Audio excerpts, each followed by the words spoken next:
My name's Luke Begley. I'm the CEO and founder of CircuitIQ. We build smart tools for electricians, and the problem we solve is we re-identify electrical panels in older properties where that information has been lost. And so we have a magical system that can map out all of the power and recreate the documentation so electricians can do their job better. We needed to up our labeling game as per se, for our customers. It's one of our main deliverables.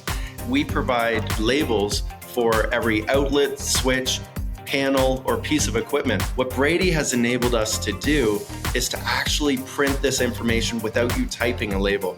Our app tells this system through wireless connection, and this is battery operated, so you can take it anywhere, and it even has a belt clip so it can clip on the side of your holster. So then you can hands-free add labels to every outlet or switch as needed.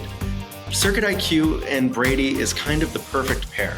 The fact that we've driven this new technology to be able to collect all that information, and you already had the existing technology for us to integrate with, that saved us a ton of time and expense to innovate this into the market. And so our speed to get to market has been cut in half by Brady having the tools to integrate with.